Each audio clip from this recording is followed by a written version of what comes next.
Cheguei com mais uma questão, agora com o Enem 2019. Vamos lá.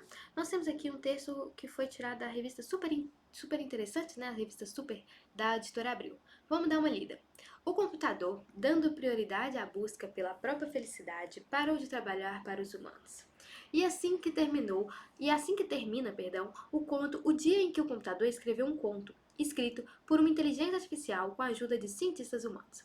Os cientistas selecionaram palavras e frases que seriam usadas na narrativa e definiram um roteiro geral da história que serviria como guia para a inteligência artificial.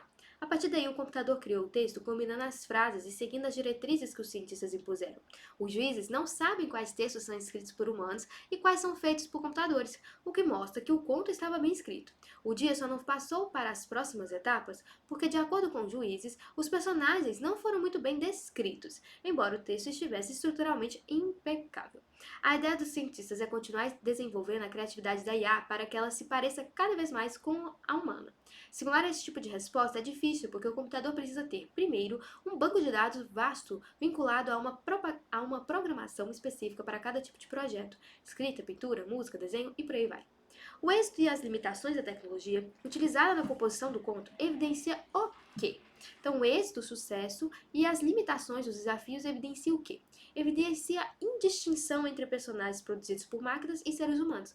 Não, né, gente? Porque, olha, o livro só não passou para as próximas etapas porque, de acordo com os juízes, os personagens não foram muito bem descritos.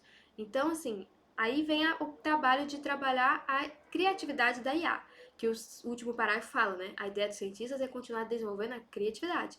Por quê? Porque ficou claro que os personagens não estavam muito bem desenhados, muito bem caracterizados. Então, isso precisa ainda avançar porque os seres humanos são melhores do que a máquina. Necessidade de reformulação da base de dados elaborada por cientistas. Quando a gente tem aqui, né, lá embaixo, olha lá, simular esse tipo de resposta é difícil porque o computador precisa ter, primeiro, um banco de dados vasto, vinculado a uma programação específica. De fato, o banco de dados é necessário, né?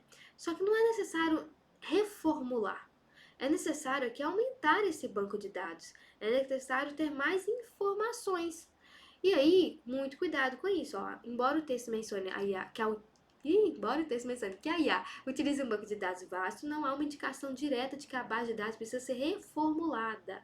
Na verdade, a gente tem aqui a necessidade de a gente ampliar essa situação. Primeiro, a gente precisa ter um banco de dados vasto, vinculado a uma programação específica, a gente precisa, né, desenvolver melhor para descrever os personagens, mas não é para reformular a base. A gente vai ter que provavelmente ampliar essa base para desenvolver mais a criatividade. Autonomia de programas computacionais no desenvolvimento ficcional. Eles não são autônomos, né? É um trabalho da máquina com cientistas. O próprio primeiro parágrafo fala sobre isso. Diferença entre a estrutura e a criatividade da linguagem humana. Observe, em termos de êxito, é muito bom aqui a estrutura, né? Olá, embora o texto estivesse estruturalmente impecável, mas em termos de criatividade a gente ainda tem que melhorar. Então, do êxito à estrutura, da limitação à criatividade, encaixou corretamente no enunciado. Qualidade artística de textos produzidos por computadores. Evidenciar a qualidade artística? Na verdade, sim, tá bem ruim a parte da criatividade, né? Então não tem uma qualidade artística muito boa. Uma questão de nível médio. E aí, agora fez sentido essa questão para você? Comenta aqui embaixo que eu quero saber. Um beijo e até a próxima!